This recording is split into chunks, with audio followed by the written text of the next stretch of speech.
मेरे बहुत ही सम्मानित साथियों, बहुत बहुत प्यार, हृदय की गहराइयों से आपको मेरा नमस्कार। दोस्तों, मैं सुनीता सिंगल अपने चैनल एस्ट्रोलिंक में आपका हार्दिक स्वागत करती हूँ। दोस्तों, आज हम बात करेंगे प्रॉपर्टी के बारे में। दोस्तों, इस विषय पर मैंने 3 एपिसोड तैयार किए हैं। पहला एपिसोड आज मैं आपके सामने रख रही हूँ।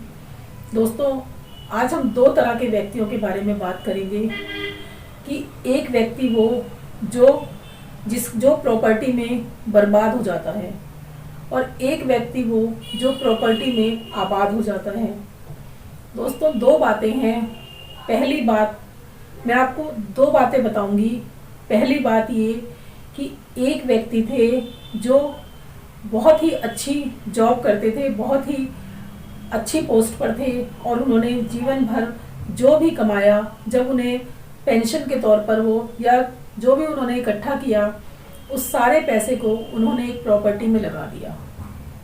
दोस्तों, उस समय बाद उन्हें पता चला कि जो प्रॉपर्टी उन्होंने खरीदी है वो दलाल उस प्रॉपर्टी को पहले भी कई बार बेच चुका है। दोस्तों, उनकी सारी जमा पूंजी उस प्रॉपर्टी में बर्बाद हो गई और वो उस प्रॉपर्टी के बिजनेस में बर्बाद हुए। दूसरी बात, एक व्यक्ति ऐसे हैं जो विवादित प्रॉपर्टियां खरीदते हैं, जो प्रॉपर्टियां झगड़े वाली होती हैं या उन्हें वो बहुत ही कम कीमत पर खरीद लेते हैं और एक बहुत ही ऊंचे दाम पर उनको बेच देते हैं, जिससे कि उन्हें बहुत ही मुनाफा होता है, बहुत ही फायदा होता है और वो बिजनेस में दिन दूनी रात चौगुनी तरक्की कर रहे हैं। तो दोस्तों, ये बात हुई कि व्यक्ति बिजनेस में आबाद होता है। तो ऐसा क्यों होता है? दोस्तों, हमारी कुंडली में कुछ इस तरह के योग होते हैं कि जिनसे हम जान सकते हैं कि कौन से व्यक्ति को प्रॉपर्टी में फायदा होगा। दोस्तों, आज कुछ स्थितियां मैं आपको बताने जा रही हूं कि अगर वो स्थितियां आपकी कुंडली में हैं तो आप अवश्य एक दिन प्रॉपर्टी किंग बनेंगे, इसमें कोई दो राय नहीं है। दोस्तों, आप अपनी कुंडली पर एक कुंडली उठा लीजिए और उस पर दृष्टिपात कीजिए जो स्थितियां मैं आपको बता रही हूँ। चलिए पहले हम कुंडली पर ही दृष्टि डाल लेते हैं। दोस्तों, ये हमारी कुंडली है और ये किसी भी नंबर से शुरू हो सकती है, इसमें कोई दो राय वाली बात नहीं है। कोई भी ग्रह कहीं भी बैठ सकता है, कोई भी नंबर किसी भी भाव में हो सकता है। तो दोस्तों, जो पहला भाव होता है, अगर पहले भाव का मालिक केंद्र के, दोस्तों ये जो 1 2 3 4 ये जो चारों भाव होते हैं ये केंद्र के भाव कहलाते हैं। अगर यहाँ जो राशि लिखी हुई है उसका मालिक जाकर केंद्र के किसी भी भाव में बैठ जाए तो ऐसा व्यक्ति प्रॉपर्टी में बहुत नाम कमाता है। दोस्तों, आइए हम एक एक करके ये जो स्थिति मैंने आपको बताई, ये 3 लग्नों पर लागू होती है। पहला है मेष लगन, दूसरा है मिथुन लगन और तीसरा है कन्या लगन। एक एक करके हम सारी स्थितियों पर नजर डाल लेते हैं। दोस्तों, अगर यहाँ पर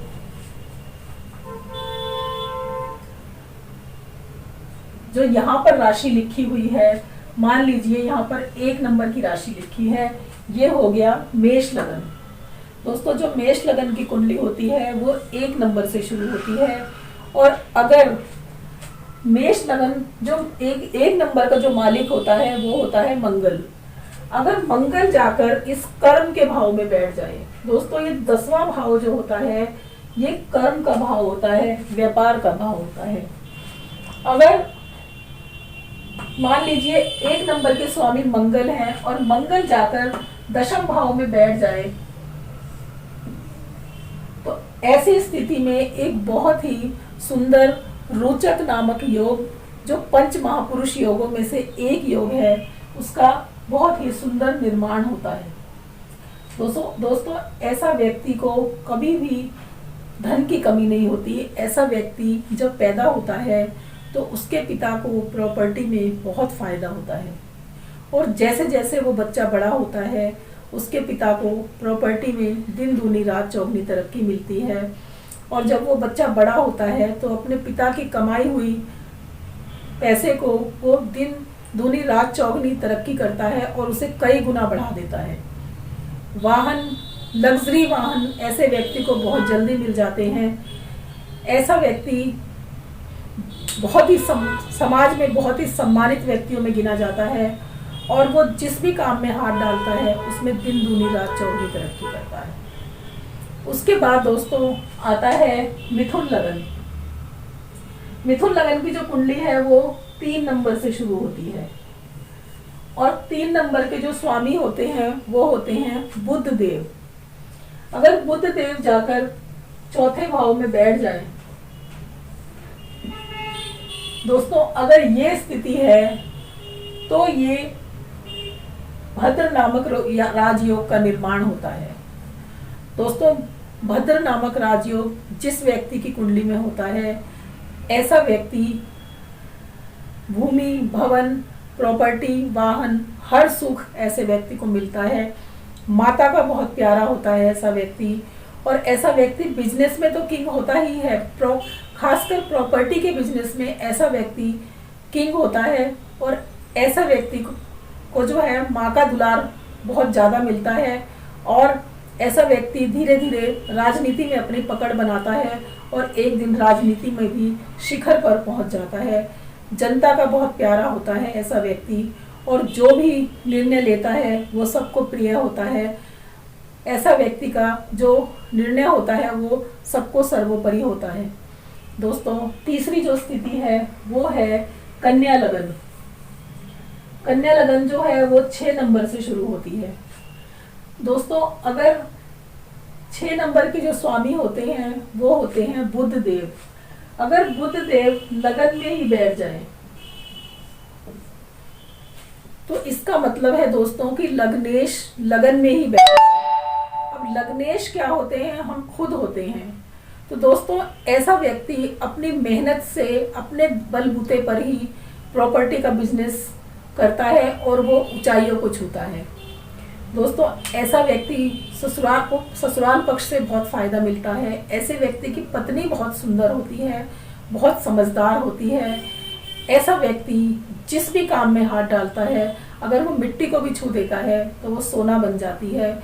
उसके पास कितनी प्रॉपर्टियां होती हैं उसे खुद पता नहीं होता और वो बहुत समझदार होता है, बहुत ही इंटेलिजेंट होता है।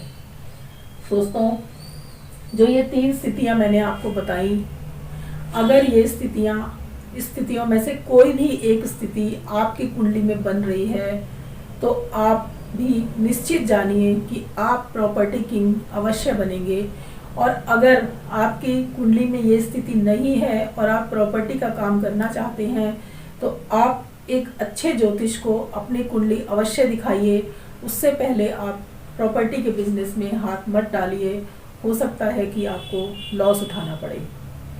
दोस्तों, जो बहुत बड़े बड़े बिल्डर हैं उनकी कुंडलियों पर रिसर्च करने के बाद ही मैंने ये एपिसोड तैयार किए हैं और ये बहुत ही गहनता से तैयार किए जाते हैं। इन पर आप पूरा विश्वास कर सकते हैं।